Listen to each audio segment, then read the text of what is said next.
Buenos días a todos. A ver si poquito a poco se va conectando la gente. Ya veo que os están dando acceso a todos los que estáis en la sala de espera y a la gente que se está conectando.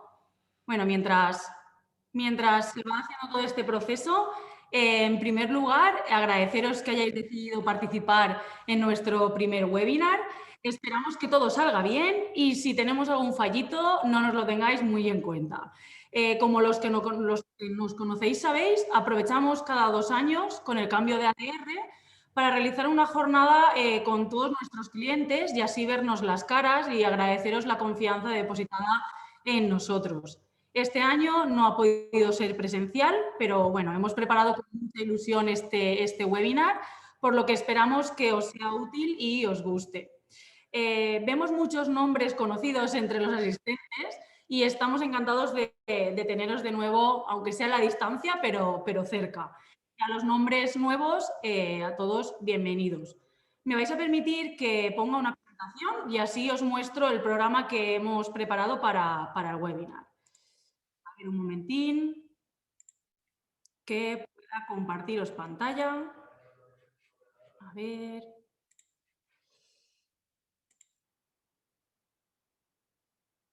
Un momentín, que seguro que lo he probado 20 veces y aún así...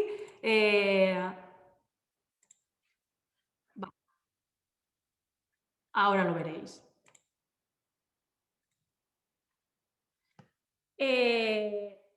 Como os decía, quería empezar explicándoos cómo hemos dividido el webinar de hoy. La idea es que dure aproximadamente 1 hora y media y vamos a hacer todo lo posible por no robaros más tiempo. Lo hemos dividido en 3 bloques. Empezaremos contándoos qué es FIMED y por qué estamos hoy aquí. Y luego ya pasaremos a la acción, que es al final a lo que hemos venido y por lo que os habéis interesado por este webinar.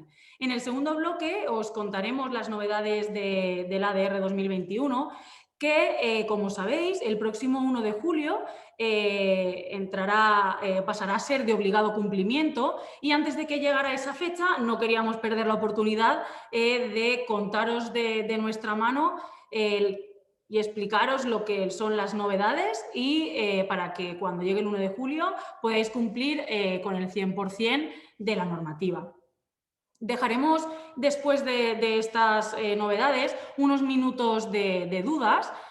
Sí que es verdad que nos gustaría que las dudas las formularais a través de chat y las enviarais directamente a la parte o al chat de FIMED Consultoría y Formación. Así nosotros las iremos recopilando y en la ronda de preguntas las lanzaremos a los ponentes, si os parece bien.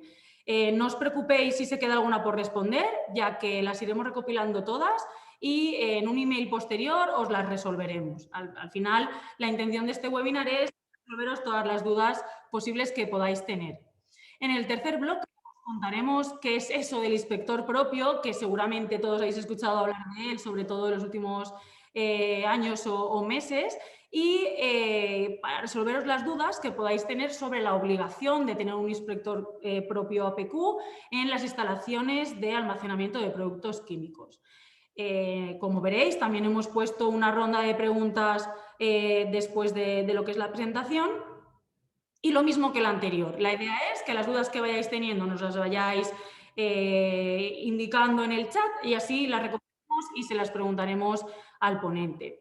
Sí que es cierto que, bueno, os agradeceríamos que tuvierais tanto las cámaras como los micros cerrados para que así podamos escuchar mejor a los ponentes. Imagino que todos este último año, entre teletrabajo, videollamadas, ya tenemos suficiente experiencia para saber que nos habrán sucedido ya un montón de historietas de todo tipo, entre los peques, las mascotas y otros ruidos varios. Por lo tanto, si nos hacéis ese favor, pues bueno, creo que escucharemos mejor a los ponentes y tendremos menos problemas. Antes de empezar, sí que quería presentar al equipo técnico que compone FIMED y que ha hecho posible la realización de este webinar. Así que os presento a Sergio Rubio, Miguel Ángel Huertas y Joan Pons, y en la retaguardia, pero no por ello menos importante, a Vanessa Poveda. Sin ellos, la realización de este webinar, pues bueno, no habría sido posible. ¿Vale? Ahora, dicho todo esto y con vuestro permiso, seré la encargada de contaros qué y quién somos en FIMED. Para que sepáis de dónde venimos y a dónde nos dirigimos, FIMED se creó en 1997, que ya se dice pronto, ¿no? Pero ya suena al siglo pasado incluso, por Eduardo Navarro, al que la mayoría de vosotros conocéis y seguro y me consta que está por aquí escuchándonos. Con el objeto de, como su nombre indica, dar formación industrial y medioambiental. En 1999 comienza a nivel europeo lo que es la figura del consejero de seguridad y en sí es lo que ha marcado la esencia de FIMED y es lo que ha guiado a la empresa, siendo la figura del consejero de seguridad y el servicio del consejero de seguridad nuestro ADN. En todos estos años, FIMED ha ido adaptándose y evolucionando a la par, digamos, de las necesidades de la industria y el transporte, dando lugar a formaciones técnicas especializadas y a desarrollar la labor del consejero de seguridad en diferentes sectores. En 2016, FIMED cambió su imagen a la que ahora conocéis e identificáis, promovido por cambios internos y de profesionalización dentro de la empresa. En 2017 creamos una nueva línea de negocio que creemos que estaba muy relacionada con la parte del consejero de seguridad industrial que dábamos en las empresas sobre ingeniería, o sea, servicios de ingeniería. Si bien es cierto, nos centramos mucho en lo que es la parte de almacenamiento de productos químicos, por lo que os digo, va muy enfocado a mercancías peligrosas, producto químico peligroso, etcétera. Actualmente, y promovidos por la situación que nos ha tocado lidiar este último año a todos, estoy segura que todos en mayor o menor medida os encontráis en las mismas circunstancias, nos hemos embarcado en lo que es la transformación digital, promoviendo formaciones online y la comunicación a través de otros canales, como puede ser el webinar, que para nosotros esto es completamente nuevo, pero esperemos que haya venido para quedarse y solo sea el primero de muchos otros webinars que podamos compartir con vosotros. Entonces, ¿qué somos, no? ¿Qué es FIMED? Somos una empresa líder en mercancías peligrosas a nivel nacional y un referente en formación y consultoría técnica en los sectores químico, logístico y transporte, industrial y medio ambiente. ¿Y cuáles son nuestros retos? Pues bueno, los retos de FIMED son formar personas para evitar riesgos y minimizarlos, ofreciendo soluciones en seguridad industrial y mercancías peligrosas. Y dentro de lo que somos, ¿qué es lo que ofrecemos? ¿En qué os podemos ayudar?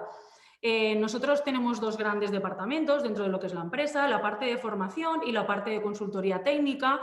Ambos se complementan muy bien el uno al otro. Y, ¿vale?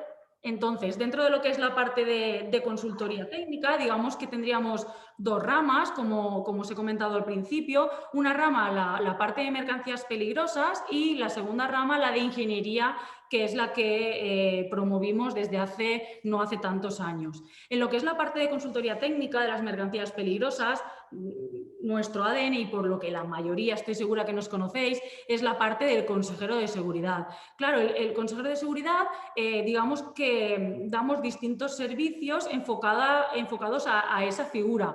En principio, el más importante o al que más nos dedicamos es a ser el consejero externo de las empresas que lo necesiten, pero también podemos dar el servicio de dar asesoramiento al consejero interno que está en la empresa.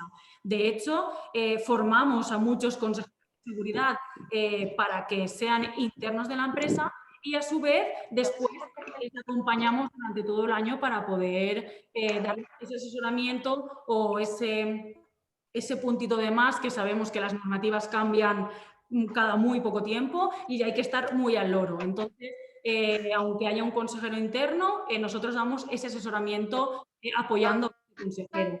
Y otros servicios o asesoramiento que podemos dar en esta parte de mercancías peligrosas es la de asesoramiento cuando no se tiene la obligación de tener ese consejero de seguridad, ¿no? Porque hay veces que no tengamos la obligación de tener ese consejero de seguridad no significa que no tengamos que cumplir con la normativa. Me explico. Por ejemplo, en el tema de las exenciones, podemos estar haciendo transporte en cantidades limitadas, LQ, lo reconoceréis por el típico rombo con las puntas negras, pero que no, al acogernos a esa excepción no tenemos obligación de tener consejero de seguridad, pero no significa que no tengamos que cumplir con la normativa. Entonces, nosotros damos ese asesoramiento para ese tipo de empresas que, aunque no tengan la obligación de tener el consejero, pero sí que necesitan ese empujoncito para cumplir con todo. Lo mismo con el transporte marítimo. Para el transporte de mercancías peligrosas marítimo no se necesita en sí la figura del consejero de seguridad, pero los que hacéis ese tipo de transporte sabéis mejor que yo todo lo que implica, todo lo que hay que tener en cuenta y que muchas veces se os escapa porque no es o vuestro día a día o al final es mucha normativa y nosotros pues digamos que os asesoramos para que podáis hacer ese tipo de expediciones en este caso de la mejor manera posible y cumpliendo con la normativa. En la segunda parte, digamos, o en la segunda rama de lo que es la consultoría técnica, tenemos la parte de ingeniería. Sí que es cierto que he querido enfocaros o explicaros la parte más relacionada con el almacenamiento de productos químicos, que al final es el motivo de este webinar, pero que sepáis que tenemos muchos más servicios relacionados con la ingeniería que podéis ver en nuestra web o en nuestros catálogos de servicios. Pero, ¿qué hacemos relacionado con el almacenamiento de productos químicos? En una primera parte, lo que es la legalización de los almacenamientos de productos químicos cuando lo necesitan, realizando los proyectos o las memorias en función del tipo de producto, las cantidades que se almacenen, etcétera. Y por otro tipo de servicio es el inspector propio, externo, digamos. En este punto no os voy a explicar más porque mi compañero Sergio os lo va a explicar largo y tendido en la segunda parte del webinar. También, antes de pasar a la siguiente diapositiva, una de las cosas que hacemos que está viniendo muy bien y estamos viendo que está funcionando muy bien en las empresas es que realizamos una evaluación del cumplimiento del APQ. ¿Qué quiere decir esto? Pues es que yo resulta que tengo 2 estanterías solo con estos tipos de productos y yo no sé si me aplica o no me aplica. ¿Cómo puedo saber si me aplica o no me aplica? Pues nosotros sí que hacemos una evaluación del grado de cumplimiento del almacenamiento de productos químicos, de forma que en una visita pues vemos y estudiamos cuál es vuestra situación y os indicamos qué es lo que necesitáis. Pues mira, con lo que tienes necesitarías proyectos, necesitarías memoria y esto está viniendo muy bien, es algo que estamos haciendo y que a las empresas les está viniendo muy bien, los clientes están muy contentos. Y por último, y no menos importante, lo que es la rama de formación. Sí que es verdad que cada vez se le da más importancia a que a las personas que trabajen en las empresas estén bien formadas para así adquirir los conocimientos y las capacidades para desempeñar correctamente los trabajos a realizar.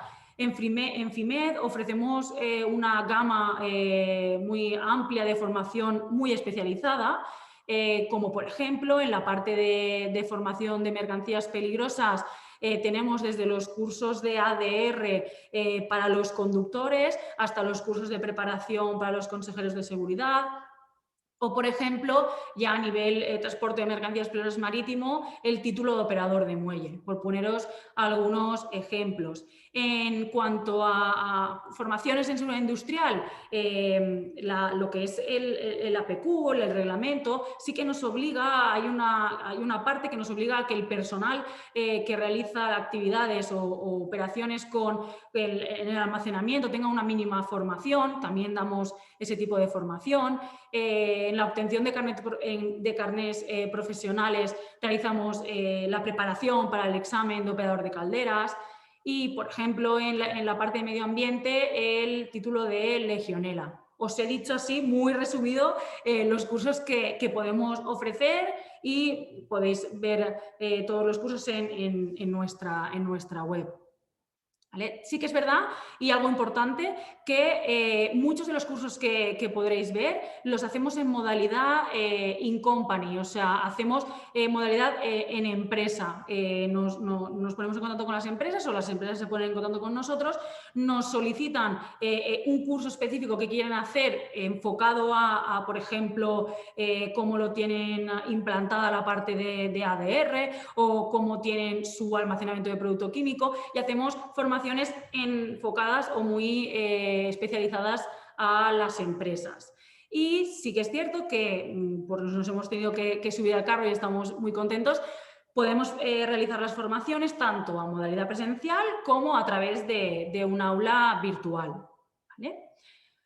Ahora sí, y una vez dicho todo esto, agradeceros de nuevo que estéis aquí y ahora sí, pasamos a la acción. Así que voy a darle paso a mi compañero Miguel Ángel, que será el encargado de contaros las novedades de este ADR 2021. A ver si puedo quitar la presentación. Sí, ¿verdad? Sí. Perfecto. Hola, buenas tardes a todos. Lo primero, presentarme. Yo soy Miguel Ángel Huertas. Algunos ya me conoceréis porque soy vuestro consejero de seguridad y otros supongo que nunca me habéis visto. Llevo casi 2 años trabajando ya en FIMED como técnico del Departamento de Mercancías Peligrosas y en el día de hoy yo me encargaré de explicaros todas las novedades del ADR que entran en vigor a partir del 1 de julio de 2021. Voy a compartir la presentación.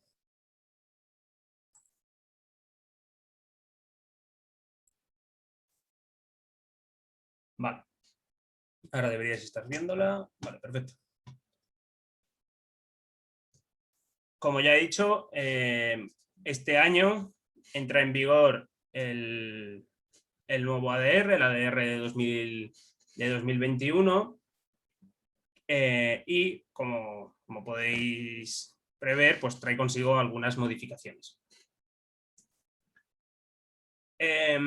Antes de empezar con estas modificaciones, este resumen, esta presentación que os voy a comentar en el día de hoy, no es un resumen oficial, es un resumen elaborado por nosotros y no contiene la totalidad de sus modificaciones, por si al final contiene las que consideramos más relevantes y que más pueden afectar.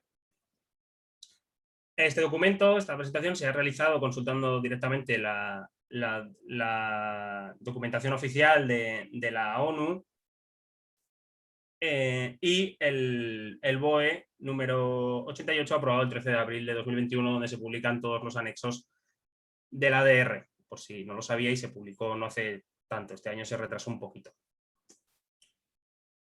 Además, aclarar que en esta presentación no se van a comentar los cambios relativos al transporte de material radiactivo de la clase 7. Si alguno de vosotros tiene alguna duda conforme o transporta este tipo de mercancías, no dudéis en mandarnos un mail y os comentaremos todos los cambios que os podrían afectar.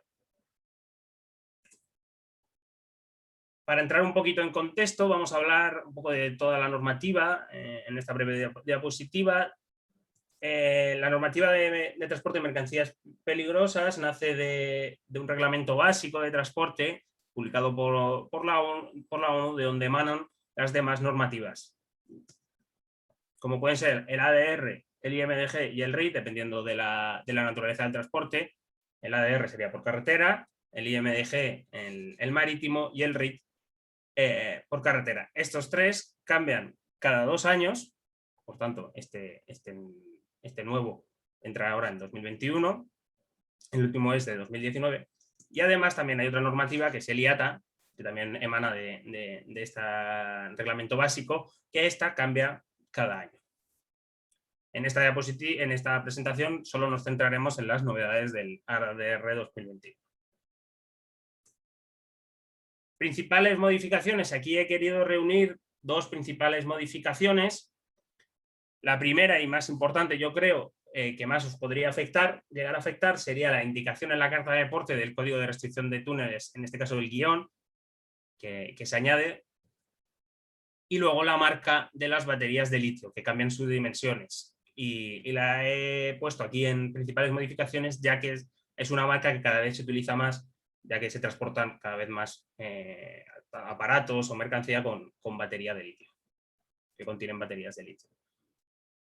En la principal modificación, como he dicho, es el código de restricción de túneles, ya que algunas mercancías no disponen de un código, como pueden ser el código que pone una E o C o CD en la columna 12 de la tabla del ADR, y en su lugar aparece una indicación con un guión.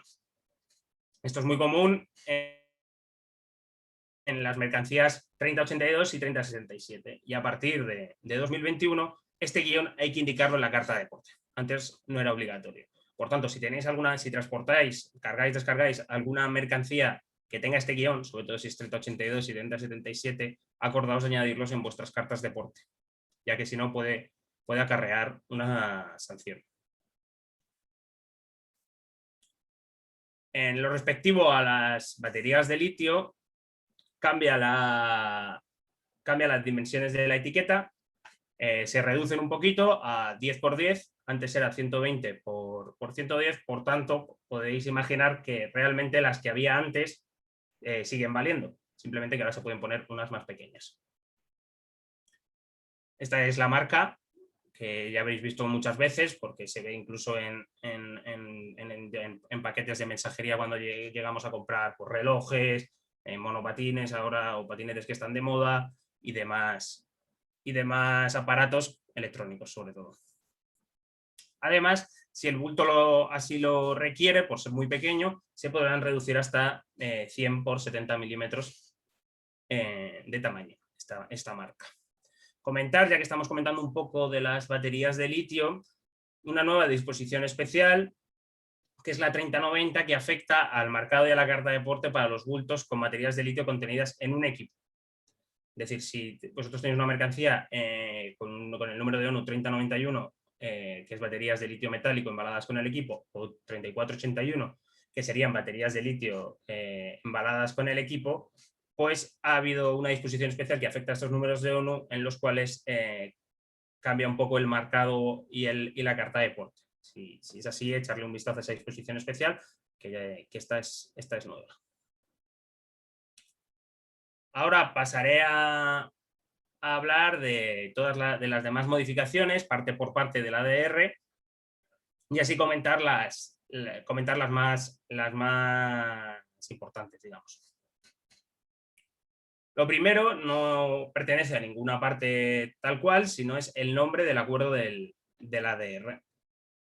Se modifica el nombre a Acuerdo sobre Transporte Internacional de Mercancías Peligrosas. Digamos que se suprime la parte de europeo, ya que en los últimos años se han ido adhiriendo bastantes países, algunos países desde fuera de Europa, como puede ser Nigeria, que lo veis ahí en el mapa, como puede ser Marruecos, Kazajistán y de la zona por esa zona de Asia, y por tanto se ha decidido cambiar el nombre ya a Transporte Internacional.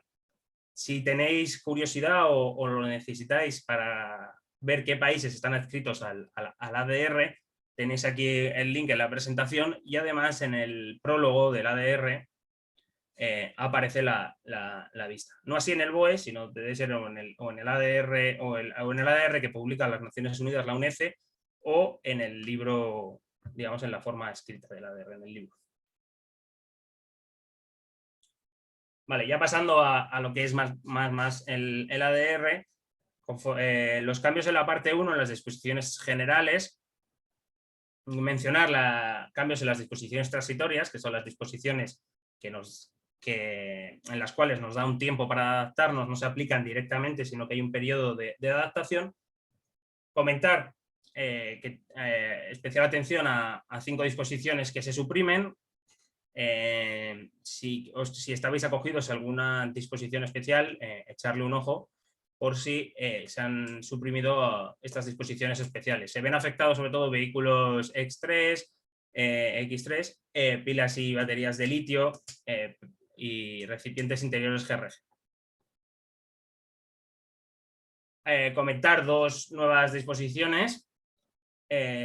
Una, las cisternas de plástico reforzado marcadas según el ADR 2019 se deben marcar conforme al ADR 2021 en la siguiente inspección, después del 30 del 6. Y referida a las pruebas a los recipientes a presión distintos de los recipientes UN, las botellas de gas podrán seguir sometiéndose a un examen ultrasónico en vez de una prueba de presión. Digamos que no tiene más. Pasando a la parte 2 de clasificación, donde se encuentran todo lo referente a las definiciones y clasificaciones de las diferentes clases. Empezamos por lo que es las disposiciones generales. Aquí se añade una nueva apreciación para la clasificación de aparatos y objetos, sobre todo de objetos, que podrán clasificarse, los objetos que contengan materias peligrosas podrán clasificarse dentro del UN 3063, mercancías peligrosas en maquinaria o aparatos, si estos objetos no disponían de una designación oficial de transporte siempre y cuando solo contengan mercancía peligrosa en cantidad limitada. ¿Esto qué quiere decir? Que si nosotros tenemos un objeto que no dispone de una designación oficial en la tabla 3A, si no tiene un número de uno asignado designado, se podrá clasificar como número de ONU 3363 siempre que la materia peligrosa que tenga este aparato o esta máquina esté por debajo de las cantidades limitadas que aparecen en la tabla. Ya pasando a las disposiciones particulares de las diversas clases, comentar que en lo referente a la clase 8, a la clase de los corrosivos, se concreta el método de cálculo para determinar si una mezcla que contiene materias corrosivas debe considerarse una mezcla corrosiva y asignarla a un grupo de embalaje. Esto no es más que una pequeña aclaración, solo que lo traigo aquí a colación para comentar que, como muchos sabréis, seguramente existe bastante confusión en el tema de clasificación de las mezclas corrosivas, tanto para clasificarlas mediante el CLP, mediante la clasificación de productos, ya que los softwares de fichas de seguridad a veces son confusos y no designan bien las peligrosidades, las frases H, mediante los pHs. Ocurren algunas dudas cuando tenemos corrosivos con pHs muy bajos o muy ácidos o muy básicos o muy altos. Y luego también ocurre un problema al asignarle un número de ONU y un grupo de embalaje según el ADR, ya que en este punto de la clasificación el ADR es bastante confuso con diferentes fórmulas. Mi consejo siempre es seguir la clasificación armonizada del CLP y asignarle según las frases H, pero conozco que hay bastantes problemas con este tipo. Si tenéis alguna duda referente a algunas fichas de datos de seguridad de vuestros productos o demás, no dudéis en mandarnos un mail y intentaremos echaros una mano. Siguiendo con la parte 2 de clasificación, vamos a comentar los cambios en la clase 6.2, en la clase de infecciosos, que sobre todo se deben a la inclusión de la definición de desecho clínico. Se define desecho clínico como los desechos derivados del tratamiento veterinario de animales y del tratamiento médico de seres humanos o de la investigación biológica. Debido a esta definición, se han incluido diferentes números de ONU para asignar a estos desechos clínicos. Se definen que las sustancias infecciosas de la categoría A se asignarán a los números de ONU 2814, 2900, que hasta aquí estos números de ONU ya existían, y un nuevo número de ONU que lo comentaremos un poco más adelante en la parte 3, es el 3549. Los desechos médicos sólidos que contengan sustancias infecciosas de la categoría A generadas por el tratamiento médico de personas o por el tratamiento veterinario de animales se podrán asignar al 3599, que ya he dicho que este número no es nuevo. Y además el UN 3549 no se utilizará para desechos derivados de investigación biológica ni desechos líquidos. Y en la clasificación de las sustancias infecciosas de la categoría B se le asignará el número 3291. ¿Por qué se ha metido esto ahora nuevo? Sobre todo derivado de todos los desechos por el COVID, por el coronavirus, que al principio no sabían dónde hubo un poco de polémica a raíz de que empezase esta pandemia, de si asignarlos como desechos de categoría A o desechos de categoría B. Finalmente se llegó a la conclusión de que serían de categoría B. Pasando a la parte a la parte 3, donde se encuentra todo lo relativo a la designación oficial de transporte, la tabla de los números de ONU y las disposiciones especiales que aplican a alguno de estos números de ONU. Comentarlo primero en la parte 3.1 de generalidades, un cambio en la indicación, en la indicación del nombre técnico UN 3077 y 3082.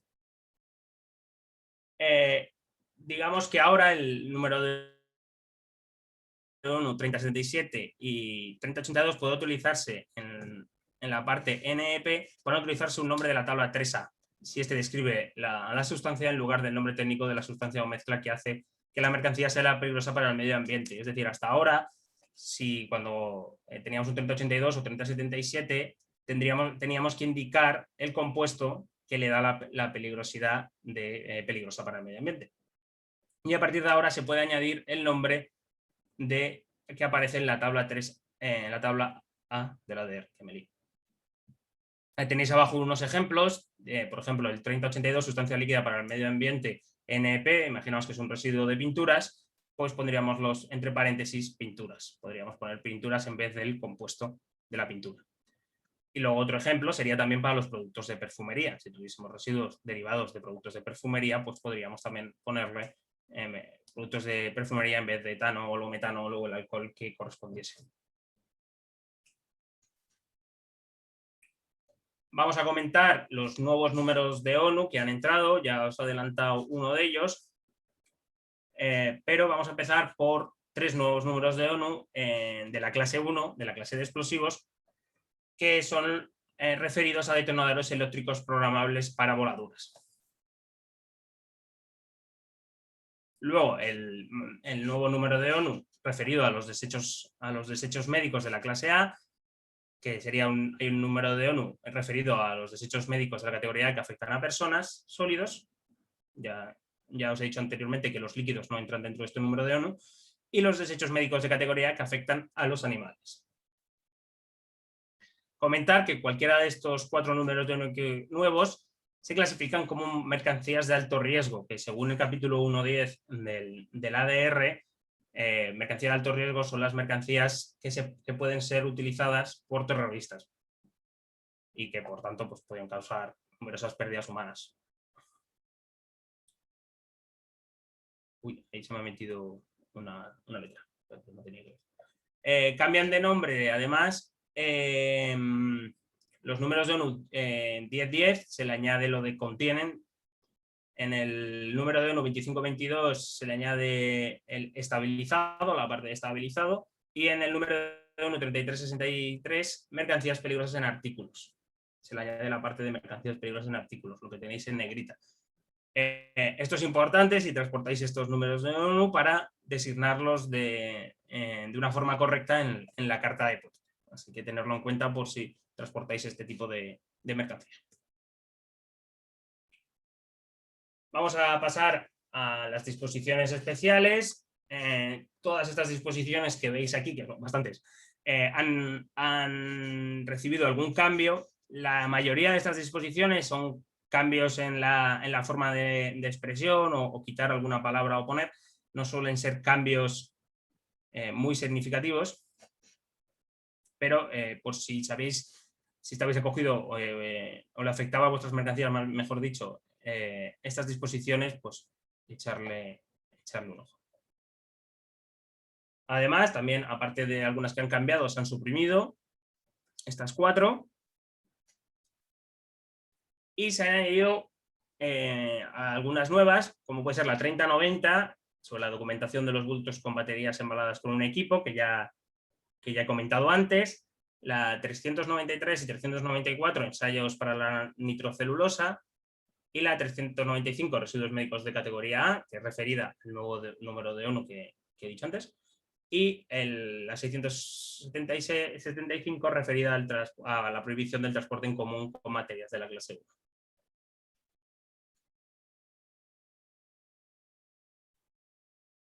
pasamos un poco a comentar las instrucciones de embalaje de la parte 4, que ya sabéis ahí es donde se encuentran todo lo referido a la utilización de embalajes, aparte de cisternas y demás, pero lo que vamos a comentar es sobre la utilización de los embalajes, donde cambian las instrucciones de embalaje. Cambian las instrucciones que veis allí indicadas, no voy a entrar en cada una de ellas, porque si no, esto sería eterno. Simplemente las dejo ahí indicadas. Y además han añadido tres instrucciones nuevas de embalaje, la P622, referida a embalajes a bultos, y la LP referida a grandes embalajes, de desechos médicos de la categoría A. Se ha creado una nueva instrucción de embalaje para el número de ONU que hemos comentado antes. Y luego la P801 también se ha añadido nueva, que es referida a los acumuladores eléctricos, números de ONU 2394, 2395, 3028 y 2800. En lo referente a la parte 5, donde encontramos todas las disposiciones referidas a los procedimientos de expedición, etiquetas, instrucciones escritas y demás, solo hay una novedad. Hay dos novedades importantes. La primera es referida a los paneles naranjas, ya que se añade un número nuevo de identificación, el 836, que hace referencia en los números de identificación hace referencia a las peligrosidades de las mercancías. Este 836 se utiliza para identificar una materia corrosiva o débilmente corrosiva e inflamable. Uno de los números afectados es el UN2683, que es sulfuro amánico en solución. Y como comentaba, estos números de identificación de peligro, los recuerdo, deben ir en las placas naranjas, la parte superior de una placa naranja de cisternas, no de bultos, de cisternas, llevará la identificación de peligro, el 836, y la parte de abajo será el número de ONU. Esto como siempre, simplemente es un recordatorio. En las disposiciones especiales de expedición, en las cuales se añaden diferentes disposiciones y se añaden marcados nuevos, aquí hay una modificación respecto al hielo seco, ya que cuando se realiza un envío de bultos que contengan hielo seco, deberá llevar una marca con la mención dióxido de carbono sólido o hielo seco. Esto antes no era necesario, simplemente era necesario cuando se llevaba con refrigerantes, pero también se ha añadido a partir de este año con el hielo seco. ¿Y esto dónde lo podemos encontrar? Seguro que lo habéis, sin verlo, lo habéis visto sin saberlo, lo habéis visto en muchas noticias, ya que ya está afectando a estos bultos, que si no lo sabéis son las vacunas contra la COVID, donde podéis ver en la parte central, podéis ver Dry Ice UN1845, que es la marca que os estaba comentando. También, como podéis ver, mira, la marca de las baterías, ya que el Dry Ice se utiliza, el hielo seco se utiliza para mantener la cadena de frío de las propias vacunas, y la marca de las baterías para controlar la propia temperatura y que no baje del límite requerido.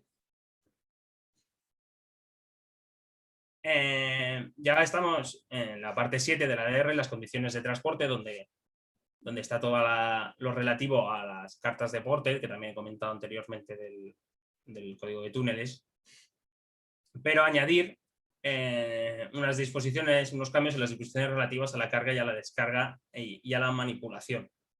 Ha cambiado una disposición CV, la CV36, para el transporte de gases en vehículos cerrados. Esta CV afecta a todo el transporte de bultos, de gases en bultos, en botellas, con lo cual lo que dice esta CV36 dice: los bultos que se cargarán preferiblemente en vehículos descubiertos o ventilados. Si esto no fuese posible, los bultos se cargarán en otros vehículos cubiertos o contenedores cerrados. Es decir, siempre hay que intentar cargar los bultos, los botellones de gas, en vehículos abiertos, descubiertos o ventilados.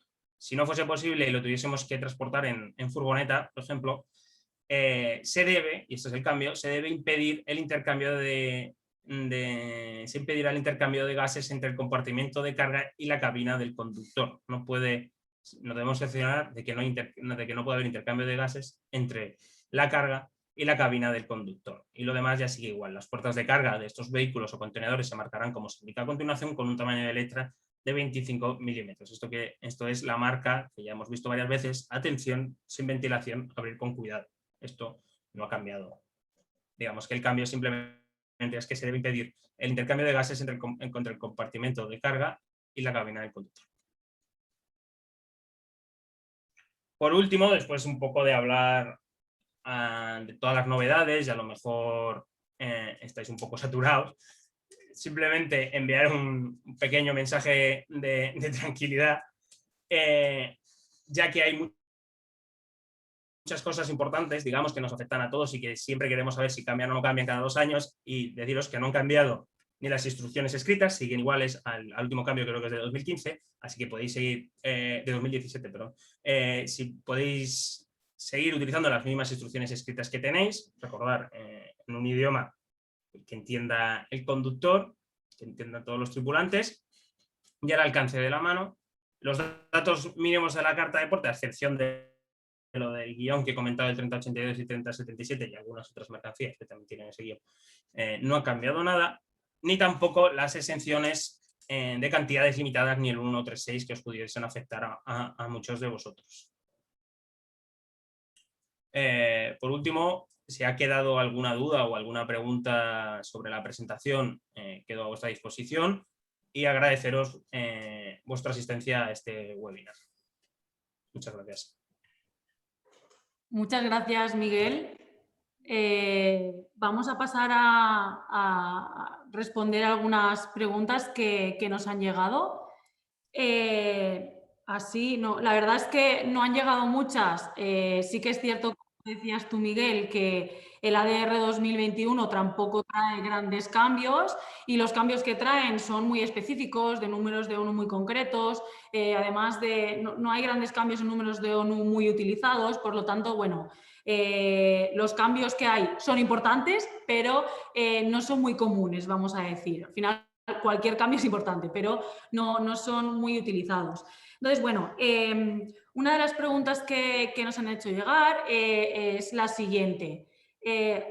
Si sabemos de antemano que no vamos a pasar por túneles, ¿estamos obligados a poner en la carta de porte el código de túnel, la letra o el guión, en este caso que comentabas del 3082? No, realmente obligado no estamos. En el 5.4 se dice que en la parte que se indica que lo del código de restricción del túneles, se dice que para el transporte que incluya el paso a través de túneles con restricciones para el transporte de mercancías peligrosas, si de antemano sabemos que no vamos a pasar por ningún túnel, digamos, que esté clasificado, no se debe poner no tienes por qué, no tienes por qué poner esta clasificación del túnel en la carta de porte. Para mi recomendación es que siempre la pongamos, ya que nos quitamos de cualquier lío. Porque si nos para algún agente de la Guardia Civil y está el código de túneles, no va a pasar, el código de restricción de túneles, no va a pasar nada. Y si no lo tenemos, no lo llevamos puesto, tendremos que justificar por qué no se ha puesto, justificar que no estamos pasando por ningún túnel. O en el peor de los casos, pues, nos puede sancionar aún así el Guardia Civil y tendríamos que alegar el expediente sancionador. Así que obligatorio no es si sabemos que no vamos a pasar por ningún túnel, pero yo lo recomiendo. Vale, perfecto. Gracias, Miguel. Otra pregunta que nos han hecho es ¿dónde se puede conseguir el ADR 2021? El ADR, como ya comenté al principio, el ADR, los anexos del ADR están publicados en el BOE desde abril de este año. Además, en nuestra web, en nuestra propia web de CIMET, podéis verlo en la parte de mercancías peligrosas, en la sección de normativa. Y si preguntáis por el ADR en papel, todavía no ha salido. El Ministerio en su momento dijo que iba a tardar este año. Este año han tenido bastantes problemas. Ya habéis visto que el BOE se ha publicado bastante más tarde que lo normal. y han dicho que se iban a retrasar porque todo este tema sale a concurso, todo el tema de la impresión y demás, y parece ser que todavía no está disponible el ADR físico, digamos. Vale, gracias Miguel por tu presentación. En principio no hemos recibido ninguna pregunta más, pero lo dicho, cualquier cosa os podéis poner en contacto con nosotros y resolveremos todas vuestras dudas. Así que, vista ya esta primera parte de las novedades de la ADR 2021, vamos a pasar al segundo bloque que tenemos preparado sobre el inspector propio. En este caso nos va a hacer la presentación y nos lo va a explicar Sergio Rubio. Así que adelante, Sergio, es toda tuya la pantalla. Muy bien, gracias Cristina. Bueno, lo primero, buenas tardes a todos. Muchos ya me conocéis, yo me llamo Sergio, soy técnico del Departamento de Mercancías Peligrosas, básicamente consejero de seguridad, y un poco pues también ayudamos, ¿no?, con el tema de la APQ.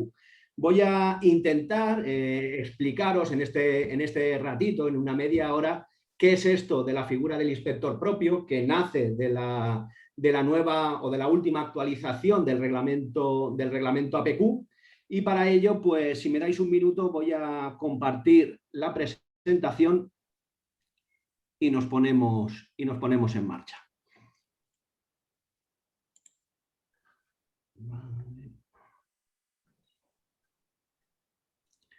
Bien, creo que lo veréis todos, y vamos a empezar. Bien, inspector propio, ¿no? Como os decía, esto viene de la normativa APQ, y aquí, bueno, tenéis un poco la estructura de lo que os voy a intentar comentar. Primero hablaremos de los antecedentes, de la normativa, porque me interesa sobre todo que tengamos claro de dónde viene esto. Tendremos a comparar el ADR o a relacionar el ADR con el almacenamiento, y voy a intentar explicaros que no es así. Hablaremos también del mantenimiento, de las revisiones y de las inspecciones que deben de realizarse, y también pues luego pues hablaremos de la figura del inspector propio, qué requisitos y competencias tienen que tener, y también pues por último veremos el plan de revisiones que debería de realizar un inspector propio. Bien, en la parte de antecedentes os he preparado un esquema, porque yo como consejero de seguridad pues me preguntan mucho, me dicen: oye Sergio, ¿qué dice el ADR sobre almacenar una mercancía peligrosa, ¿no? Y yo pues un poco pues la respuesta que decimos siempre, el ADR no dice nada de almacenamiento. Es algo que tenemos que tener muy claro. El ADR no habla de almacenamiento, igual que la normativa de almacenamiento de productos químicos no habla de transporte. ¿Por qué? Porque el APQ no se basa en el ADR.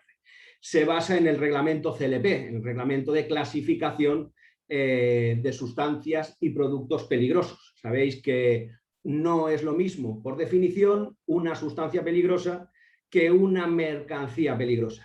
Cuando hablamos de mercancías peligrosas nos referimos a los riesgos o a los peligros derivados de las operaciones de transporte, y el reglamento CLP se basa en sustancias y productos peligrosos que, por decirlo así muy rápidamente, pues lo que identifica son los peligros, ¿no?, a la hora del uso o del consumo de este tipo de sustancias y productos peligrosos. Por tanto, a efectos de almacenamiento de productos químicos nos vamos a olvidar de las etiquetas del ADR y nos vamos a centrar en el reglamento CLP. ¿De acuerdo? Las etiquetas, que son los rombos o más bien cuadrados apoyados en un vértice con el borde en rojo.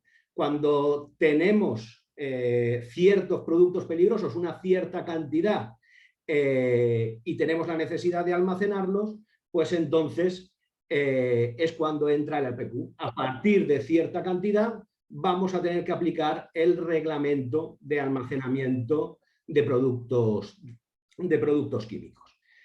Como os decía, nos vamos a basar, por tanto, en el reglamento de clasificación, etiquetado y envasado que tenemos en Europa, que es el reglamento CLP. y que habla, ¿no?, como os digo, de los diferentes peligros físicos para la salud humana o para el medio ambiente que vienen clasificados en este propio reglamento, que no siempre coincide con los peligros, como os decía, de la normativa de transporte de mercancías peligrosas. Bien, lo primero que tenemos que tener claro es que el ámbito del CLP no aplica a todas las sustancias. Hay ciertas sustancias que quedan excluidas del ámbito de aplicación del reglamento CLP. Y por tanto, luego veremos que como el reglamento APQ se basa en el reglamento CLP para establecerse, pues lo que no aplica al reglamento CLP no nos va a aplicar tampoco el almacenamiento de productos químicos, no nos va a aplicar, luego veremos el reglamento APQ. ¿Qué queda excluido, por tanto, del ámbito de aplicación del CLP?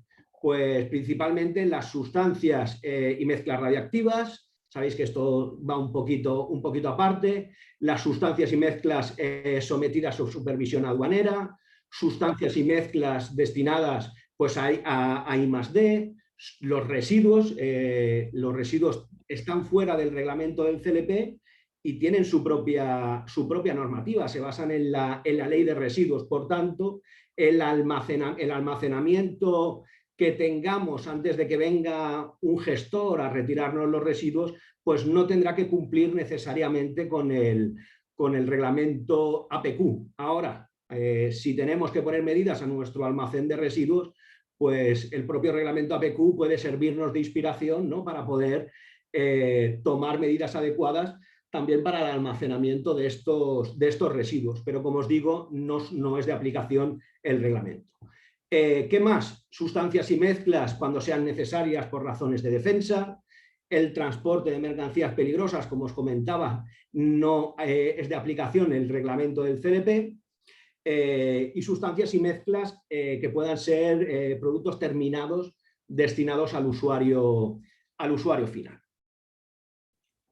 ¿Qué pueden ser esto? Medicamentos veterinarios, productos cosméticos, productos sanitarios, alimentos y piensos. Todas estas normativas tienen sus propios reglamentos que tenemos que tener en cuenta. También el tema de baterías, también nos preguntan mucho. El APQ, ¿qué dice? ¿Tengo que tener un almacén APQ si estoy almacenando baterías? Bueno, las baterías se consideran artículos y por tanto quedan fuera también del reglamento, tanto CLP y por tanto fuera del reglamento de almacenamiento de productos químicos. Lo que vamos a tener que extraer del CLP para luego poder identificar si nos aplica el almacenamiento de productos químicos son las indicaciones de peligro de la clasificación del reglamento CLP. Sabéis que a cada sustancia o producto peligroso se le asignan, en función de los peligros que representan, unas indicaciones de peligro, unas frases que vienen numeradas o identificadas más bien con la letra H. Si alguno de nosotros estábamos aún acostumbrados, ha llovido mucho, a las antiguas indicaciones de peligro que eran las frases R, esto ahora ya lo sabemos todos, ha sido sustituido por las frases H. De tal forma que vamos a tener una serie de frases H en función de los peligros. La serie 200, que habla sobre los peligros físicos, la serie 300, que habla sobre los peligros para la salud, y la serie 400, que habla sobre los peligros para el medio ambiente. Bien, aparcamos esto y luego recuperaremos las indicaciones de peligro para comentar cómo nos va a aplicar el reglamento APQ. Ahora lo que os voy a hablar un poquito es qué es esto del reglamento de almacenamiento de productos químicos. Bien, sabéis que la última modificación del reglamento es el Real Decreto 656 del 2017. Esto no quiere decir que el APQ surgiera en el 2017, sino que tenemos normativa, tenemos reglamento de almacenamiento de productos químicos desde el año 2001. El Real Decreto 379 del 2001 nos hablaba por primera vez de cómo almacenar estos productos peligrosos, nos daba las primeras instrucciones técnicas para basarnos en función del producto para basarnos en ellas para determinar las medidas de seguridad necesarias, y luego pues han habido añadiduras o modificaciones. En 2004 se estableció el APQ8, en el 2010 se modificó más profundamente el reglamento y se añadió la instrucción técnica APQ9, y luego ya en el Real 2017, el Real Decreto 656 del 2017 modifica bastante el reglamento, ahora veremos en qué se basó, y añadió dos nuevas instrucciones técnicas. La APQ0, que es una instrucción en la que nos vamos a encontrar todas las definiciones que se requieren para el reglamento, y la parte de APQ10, que es la que nos está aplicando a casi todo el mundo, que es el almacenamiento de recipientes móviles. Bien. Un segundito. Vale. Bien, es importante comentaros, antes de pasar, que el Real Decreto 656 del 2017 aplica a las instalaciones de nueva construcción desde el año 2017 o que sufrieron algún tipo de modificación. Si nosotros teníamos un almacenamiento legalizado conforme a APQs anteriores, conforme a reglamentos anteriores, no deberíamos de adaptarlo al Real Decreto 656 del 2017, como os digo, salvo que hagamos una modificación a partir del año 2017.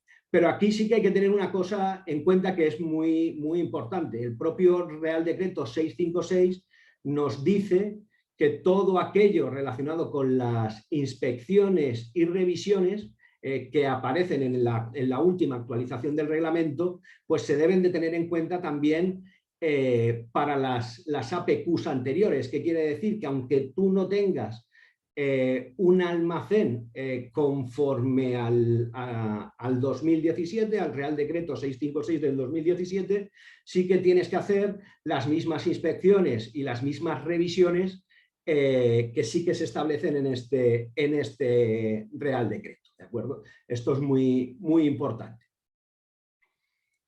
Vale.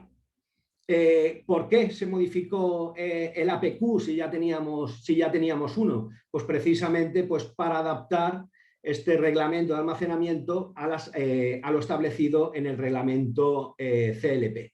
Y también porque se vio la necesidad de reelaborar las instrucciones técnicas complementarias para así que adaptarlas al progreso técnico. Vale.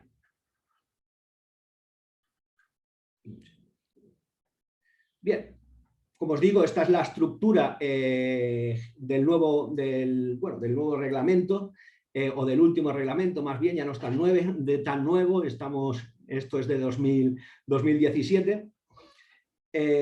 Y vamos ahora sí a rescatar lo que os comentaba de las frases o las indicaciones de peligro, las frases H, que son las que nos van a ayudar o las que vamos a necesitar para determinar si nos aplica o no nos aplica el reglamento.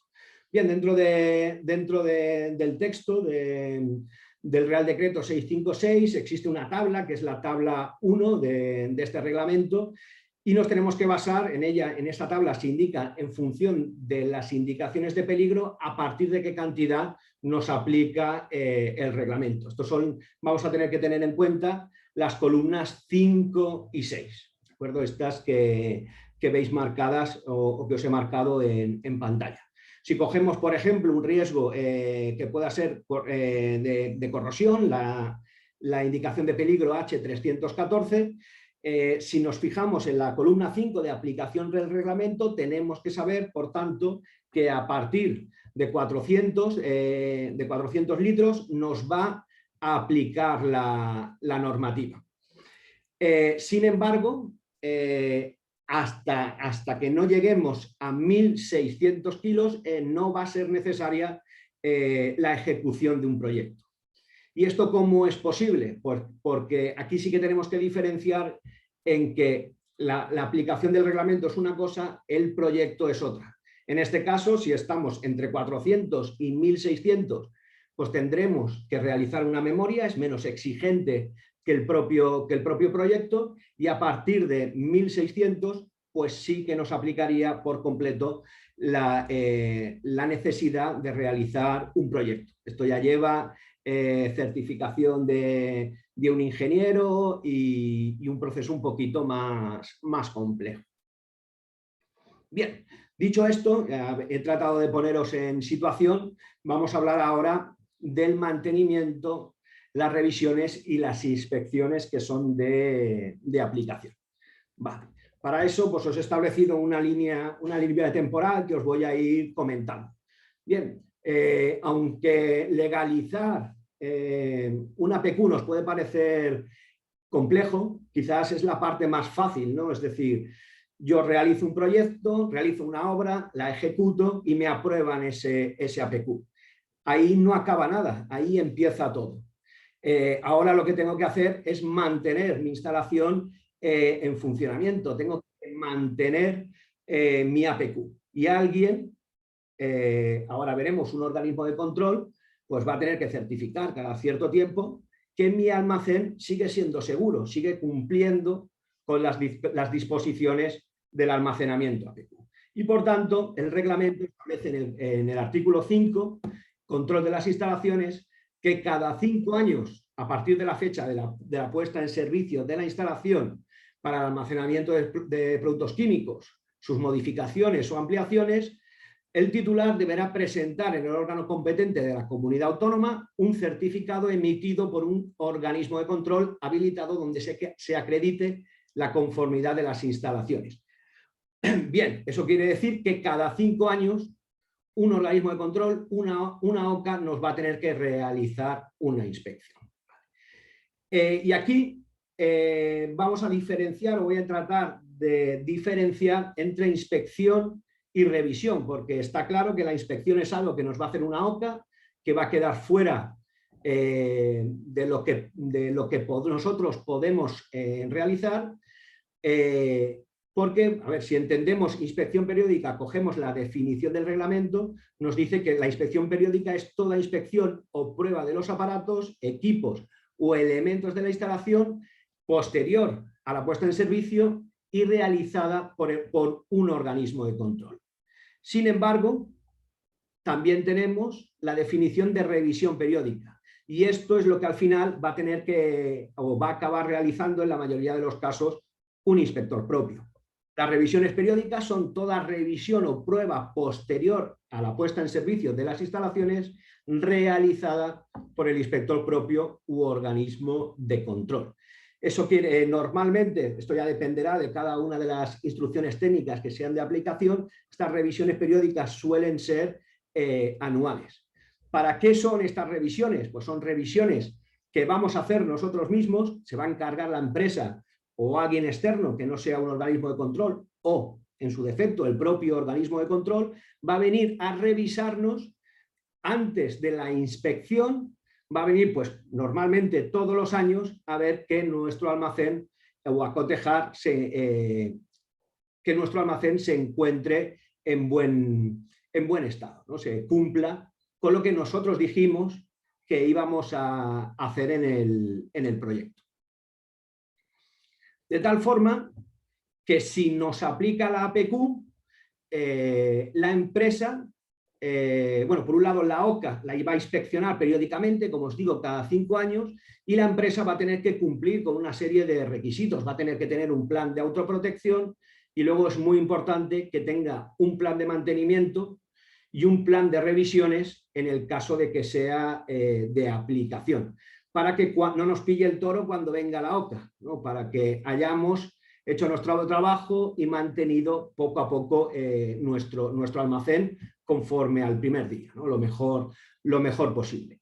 Bien, estas revisiones, como os digo, las hace el inspector propio, pero sin embargo el inspector propio solo es de aplicación a 4 instrucciones técnicas complementarias, que son las ITCs 1, 6, 7 y 10, ¿de acuerdo? La de inflamables, corrosivos, tóxicos y recipientes móviles. Ahora veremos cómo es su aplicación. Y vamos a ver qué es un inspector propio. Y lo mejor es definirlo conforme nos dice la normativa. ¿El inspector propio qué es? Nos dice la APQ0 de definiciones. Es el personal técnico competente designado por el titular con conocimientos y experiencia en la inspección de instalaciones de almacenamiento, carga y descarga y trasiego de productos químicos peligrosos. Y además nos dice que la designación debe quedar documentada. O sea que ya nos está dando unas pistas. Cuando aplique el inspector propio, tienes que tener un inspector propio y tienes que documentar, designar quién va a ser la persona que va a realizar esas revisiones a las que se hace referencia. ¿Y esto cuándo lo vamos a tener que hacer? Como os digo, nos va a aplicar si tenemos en nuestra instalación una PQ1 de líquidos inflamables, si tenemos una PQ6 de líquidos corrosivos, si tenemos una PQ7 de líquidos tóxicos y si tenemos una PQ10 relativa pues, como os decía, al almacenamiento en recipientes móviles. ¿Cómo tiene que ser o qué requisitos tiene que cumplir ese inspector propio? Bien, pues el APQ no dice mucho más allá de la definición. No existen requisitos para la designación de un inspector propio más allá de lo que nos dice la propia definición. Y por tanto hay dos conceptos que sí que son claros. Uno, tiene que tener los conocimientos adecuados porque va a tener que realizar una serie de revisiones. Y además hablábamos antes de que tiene que tener una cierta experiencia. Yo solo voy a añadir una cosa más a estos dos requisitos que me parece importantísimo, que es el tema de la imparcialidad, sobre todo si es alguien interno de la empresa el que va a actuar como inspector propio, se le tiene que garantizar toda la imparcialidad pues, para poder hacer las revisiones como corresponda. Si detecta alguna no conformidad, pues debe tener la total independencia para comunicarlo, ¿de acuerdo? Esto también lo veo muy, muy importante. Bien, este inspector propio lo que va a tener que realizar es un plan de revisión. Y vamos a ver qué son esas revisiones periódicas. Para ello vamos a tomar como ejemplo, más que nada por la aplicación, la ITC, la PQ10 de recipientes móviles aplica casi a todo el mundo, y ese ITC10 nos dice en el artículo 16, nos habla sobre revisiones periódicas. Nos dice, independientemente de lo establecido en el artículo 5 del Reglamento de Almacenamiento de Productos Químicos, es decir, independientemente de los controles periódicos o de las inspecciones cada 5 años que va a hacer un organismo de control autorizado, se procederá anualmente a la revisión de las instalaciones de acuerdo a un plan de revisiones periódicas conforme se indica en cada una de las instrucciones técnicas. Basándonos, como os digo, en las instrucciones técnicas, la instrucción técnica, número 10 de recipientes móviles, ¿qué deberíamos de verificar una vez al año? Primero, que haya un registro de mantenimiento. Esto también es muy importante, aquí sí que quiero comentaros, fijaros que tiene que haber un registro de mantenimiento, por tanto, un plan de mantenimiento no es exactamente lo mismo que una revisión periódica. Es decir, nosotros cuando tengamos un almacenamiento tendremos que tener un plan de mantenimiento, pues no sé, cada X tiempo tendrá que haber alguien del plan de mantenimiento que, pues no sé, que revise el funcionamiento de las duchas de emergencia, por ejemplo, y sin embargo en la revisión anual lo que vamos a comprobar como inspectores propios es que existe un registro de las operaciones de mantenimiento que se han tenido que hacer regularmente durante ese periodo anual. ¿Qué más? Pues comprobar la continuidad eléctrica y las tomas de tierra pues de todos los elementos metálicos de la instalación. También el estado de los recipientes, estanterías, sistemas de contención, vallado, cerramiento, paredes, arquetas.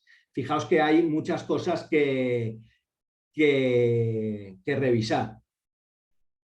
La ventilación, comprobaremos si la ventilación natural es adecuada, si tenemos que tener ventilación forzada, si cumple los requisitos. Y luego es muy importante el mantenimiento de las características y condiciones del almacenamiento.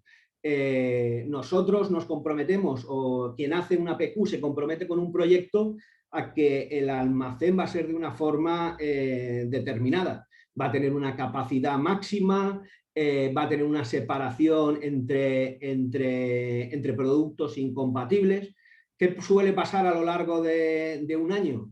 Pues que vienen productos nuevos, que no sabemos dónde almacenarlos, que ponemos un producto sin querer incompatible junto a otro que no debería de estar, que sobrepasamos las dimensiones a las que hemos aprobado nuestro almacenamiento. ¿Vale? Pues todo esto lo tendremos que tener en cuenta. También, por supuesto, revisar los elementos de protección contra incendios, los que tengamos. La comprobación del estado de mangueras y acoplamientos y la actualización y accesibilidad de las fichas de seguridad. ¿De acuerdo? Esto es muy importante. Las fichas de seguridad no son solo un papel que enviamos a los clientes cuando nos lo piden, sino que tienen una gran importancia. ¿De acuerdo? Es importante que las fichas de datos de seguridad estén a disposición del personal que lo requiera y, por supuesto, del personal del almacén. Por tanto, esas fichas de seguridad tienen que estar actualizadas. ¿A qué fecha? Bueno, pues a las últimas modificaciones que se realizaron. No sé si fue en 2020 cuando hubo la última aprobación o el cambio en las fichas de seguridad, pues deberíamos de tener actualizadas a esa fecha. Y luego es algo también que se suele preguntar, pero que estén accesibles quiere decir que estén físicamente en la instalación. Bueno, no necesariamente. Habrá quien tome esa determinación y me parece bien tenerlas a mano, pero ahí se puede, mediante una intranet, dar acceso al personal a las fichas de datos de seguridad que corresponda, y esto también sería válido a la hora de cumplir, ¿no?, con la accesibilidad de las fichas de datos de seguridad. Vale. Es importante, y sobre todo quiero que nos quedemos con un par de ideas, no me voy a extender demasiado, pero que es importante que para realizar la función de inspector propio, como por lo que hemos podido ver, ¿no?, o lo que se desprende de las revisiones, lo primero es que el inspector propio tenga acceso al proyecto inicial. ¿Por qué? Porque el inspector propio tiene que leerse el proyecto y de ahí extraer una relación de las comprobaciones que debe realizar. Vamos a ver, no existen dos APQs iguales. Si existieran dos APQs iguales, ahora mismo os enviaría un checklist de todas las comprobaciones que debemos de hacer como inspector propio. Pero, como os digo, cada almacén es un mundo y lo que tenemos como inspectores propios es que estudiarnos nuestro proyecto y comprometernos a mantenerlo. ¿Vale?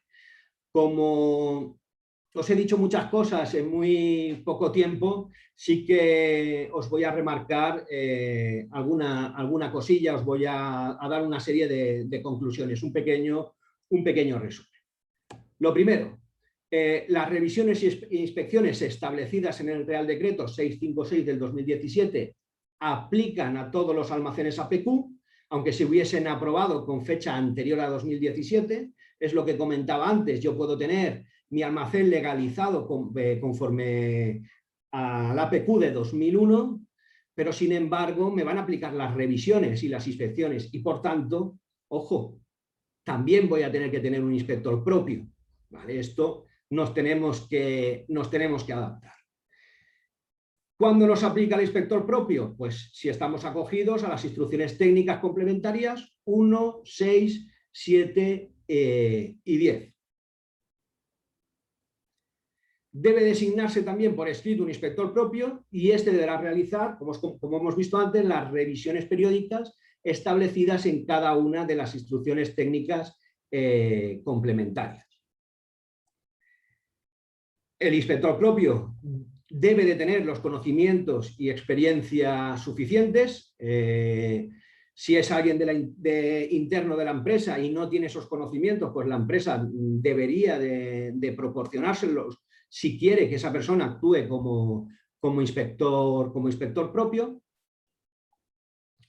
Y, muy importante, la labor del inspector propio permite que la instalación APQ se mantenga tal y como fue diseñada, ¿no? Esa es la verdadera labor del inspector propio, que el almacén, nuestro almacén inicial, esté como el primer día.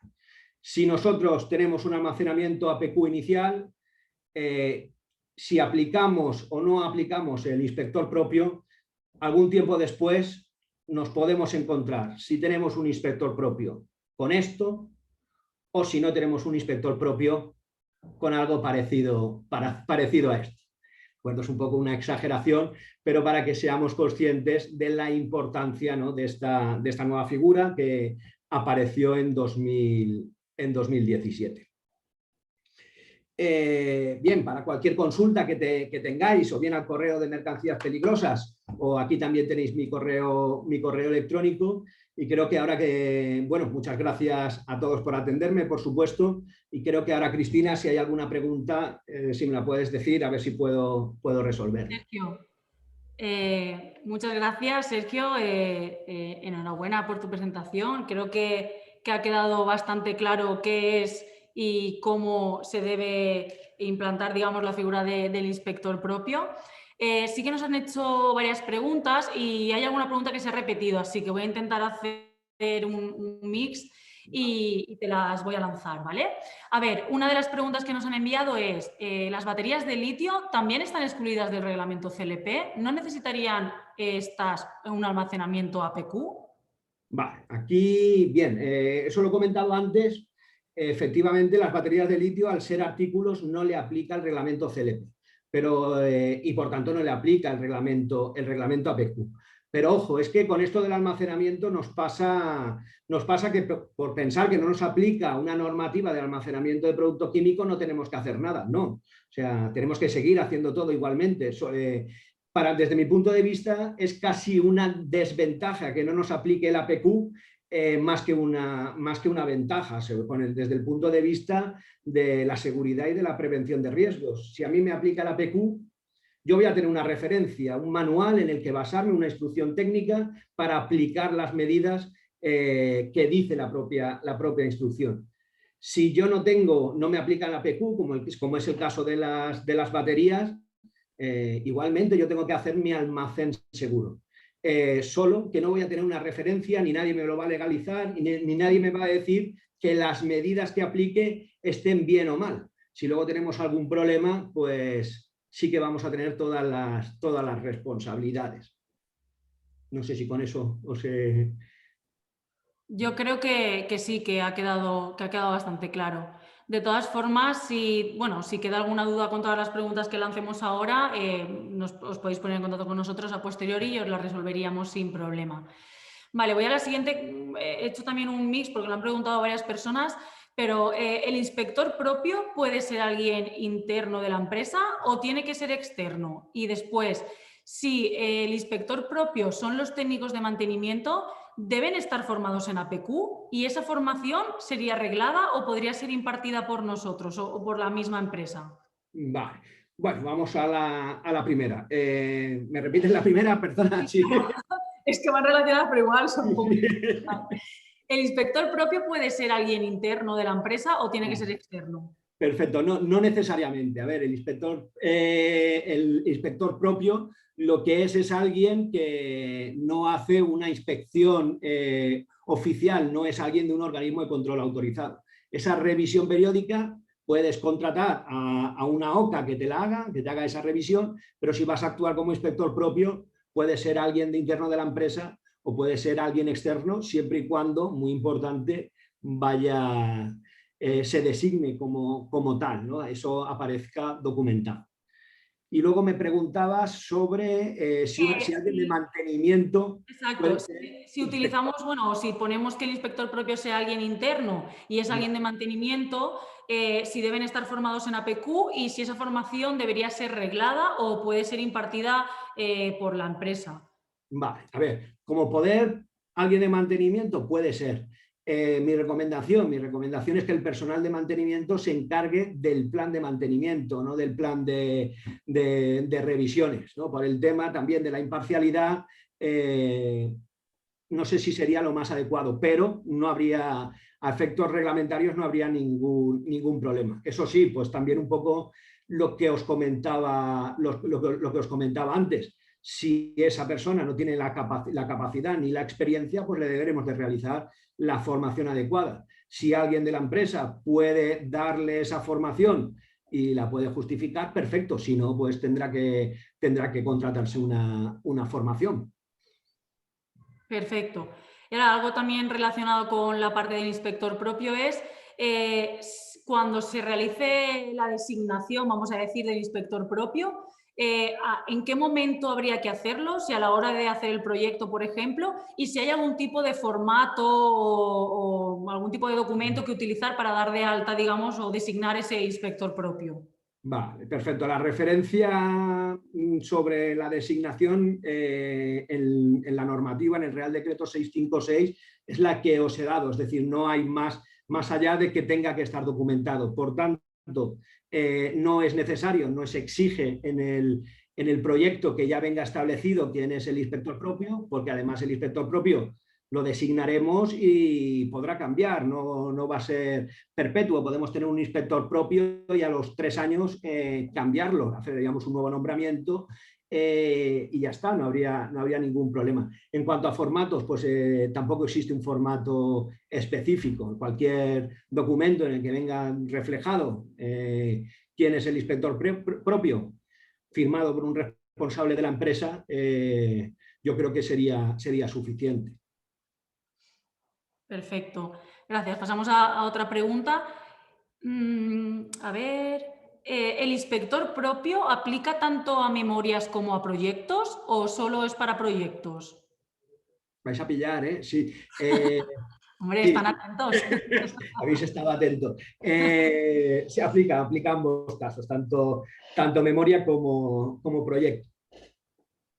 Vale, ahora es una pregunta, por lo que veo, un poco más específica de la parte de CLP, de clasificación, de la parte de corrosivos, que como enlazando un poco con lo que ha dicho antes Miguel Ángel, es una parte un poco conflictiva, pero bueno, os lanzo la pregunta y a ver si podemos entre todos resolverla, ¿vale? Está enfocada, a ver, como os lo digo, cuando se habla de la clasificación del producto como corrosivo, se indica la clasificación en la tabla A que hemos visto, que has enseñado, de la APQ, como clasificación 1A, 1B o 1C. Pero cuando el producto clasifica como corrosivo solo por el pH, esta es la gran duda general y grande, ¿en qué categoría de corrosión habría que incluirlo para tener en cuenta si nos aplica este reglamento? Si nos aplica el... Difícil, ¿eh? Sí que es una pregunta... En este caso, el tema del pH, que como lo he comentado antes, es un poco confuso, porque la mayoría de las fichas de datos de seguridad lo toman como referencia para catalogar si un producto, como bien has preguntado, es 1A, 1B o 1C, o 2, creo, según la corrosividad. Y no es referencia el pH, no debe ser. Químicamente no debe ser referencia, porque no tiene por qué una sustancia, si tiene bajo pH, ser más o menos corrosivo. Un ejemplo fácil es el zumo de limón. El zumo de limón tiene un pH bajo y no es corrosivo. Entonces, lo primero es que no hay yo no conozco una regla general para aplicar a todos los casos. Habría que ver caso por caso. Lo normal muchas veces, si mi materia prima o la sustancia en la cual, digamos, puede dar una peligrosidad según el CLP, no es corrosiva, la mezcla tampoco va a ser corrosiva o no va a ser muy corrosiva, digamos. Pero hay que ver caso por caso. En el caso de que se sepa, ya sea por experiencia o porque tengo sustancias parecidas, de que no es corrosivo, en la ficha de datos de seguridad yo recomiendo que no tenga en cuenta el pH. o quitarlo, no ponerlo, o no sé si creo que hay una opción también a veces de que no clasifique teniendo en cuenta el pH. No sé si tenéis que añadir algo más. A ver, aquí la verdad que es un tema bastante conflictivo o dudoso, porque muchas veces la información la cogemos directamente o de las materias primas, como decías, o bien de los softwares, de fichas de datos de seguridad, y nuestra recomendación, como dices, en este caso es ir caso por caso, porque es complicado y a la hora de seguir la clasificación también concreta, tanto del CLP como del ADR, en primera instancia siempre está la parte o la posibilidad de hacer ensayos a ese producto final y de ahí ya determinar si efectivamente qué grado de corrosividad hay. Cuando se evita ese análisis directo y nos basamos en la experiencia, pues ahí es donde nos entran las dudas un poco, porque no hay información clara, a lo mejor sobre nuestra mezcla final, etcétera. Pero bueno, no podemos más bien dar una solución de sí o no, así que lo ideal es que os pongáis en contacto con nosotros y veamos caso por caso, ¿vale? A ver, voy a pasar a otra pregunta. Nos dicen, ¿el inspector propio debe realizar las inspecciones o puede ser una figura que compruebe y coordine las diferentes revisiones y lo registre? A ver si he entendido bien la pregunta. Repito, ¿el inspector propio debe realizar las inspecciones o puede ser una figura que compruebe y coordine las diferentes revisiones y lo registre? A ver, el inspector propio es responsable del plan de revisión y las instrucciones técnicas dicen que deben de realizarse por el inspector propio. Una cosa es, como os decía, el plan de mantenimiento, que esas inspecciones o revisiones que se hagan en el plan de mantenimiento las va a hacer cualquiera y el inspector propio solo va a comprobar que existen esos registros, pero en el resto de apartados debería de realizar al inspector propio. Si no la realiza directamente, al menos sí que es el responsable de esas revisiones y de ejercer y de realizar un informe de lo que ha visto, ¿no? en esas revisiones. Vale, gracias, Sergio. A ver, otra pregunta que yo misma resolveré. Nos preguntan que en la Comunidad Valenciana, ¿cuánto tiempo suelen tardar en tramitar, resolver un proyecto de legalización de un nuevo APQ? A ver, por nuestra experiencia, en la Comunidad Valenciana hablo, en principio sí que deberían enviar un registro de APQ a la empresa que ha tramitado esa legalización, pero actualmente llevan un retraso como de 1 año y medio o algo así. Entonces, lo que nos dice la experiencia tras hablar con ellos e insistirles, o lo que nos han dicho directamente al tener reuniones con industria en este caso, es que en principio ellos dan como válido una vez se realice el registro y siempre que haya alguna comunicación de modificación o de que no es correcto lo que sea, sí que llega una comunicación a la empresa para solucionar lo que consideren que no está correcto o para hacerles algún tipo de aclaración. Pero en principio, si no llegan ese tipo, también os digo que igual las reclamaciones de mejoras por nuestra experiencia también están llegando con bastante retraso. Pero dicho por boca de ellos, porque hemos insistido mucho en este tema, porque ya que hacemos la legalización, pues entendemos que una comunicación por parte de la administración diciéndonos que todo está correcto sería lo ideal.